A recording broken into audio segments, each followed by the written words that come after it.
సాక్షి అనుదిన మన్నా ద్వారా మీ అందరికీ శుభోదయం.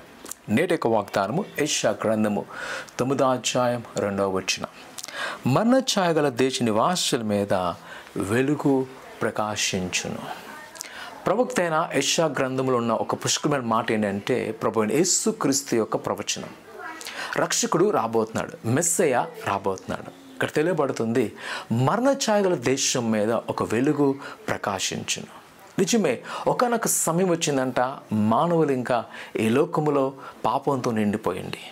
వారి లోక అంధకారములు నశించిపోతున్న సమయంలో ఓ మహా వెలుగ ప్రకాశించబడినాడు. నిజమైన వెలుగు ఈ లోకం వెలుగుచును. అదే ప్రభువైన యేసుక్రీస్తు. ఆయన ఏ కుటుంబంలో ఉంటారో, ఆయన ఏ విధంగా జీతులు ఉంటారో వారు ప్రకాశించబడ్డం మనం చూస్తున్నాం.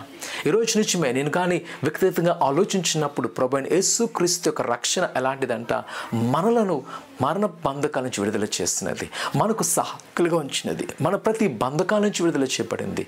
ఈరోజు ప్రియకమాడక్క మాతే ప్రభువు నిన్ను రక్షించుస్తున్నాడు. ఈరోజు ఒకవేళ మనం అనుకోవచ్చు, నేను ఎందుకు నమ్ముతున్నానని. ఇదిగో ఆయనకు వెలుగుమయంగా ఉన్నాడు, ఆయనకు ప్రకాశమయంగా ఉన్నాడు, ఆయనను ప్రకాశింపచేసి వెలిగింపచేసి జీవింపచేస్తున్నాడు. కావున మనము ఆయన నమ్మవలసినది, ఆయనను విశ్వసించవలసినది.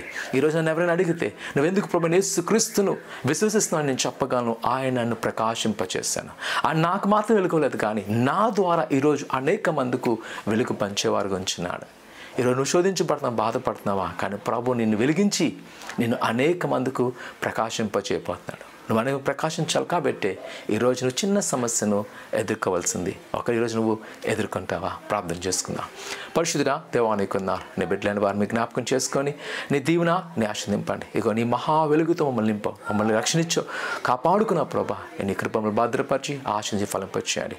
ఇదిగో ప్రభు ఈ సమయంలో ఉన్న శోధనలను మేము జయించుటకు నీ వెలుగుతో మమ్మల్ని ధైర్యపరిచి బలపరచమని యేసు నామమున తండ్రి, ఆమేన్. ప్రియకుమారుకు మాతే నమ్మకించు, ఆ మహా వెలుగు నిన్ను అనేక మందికి ప్రకాశంగా చేయనుగాక. ఆమేన్.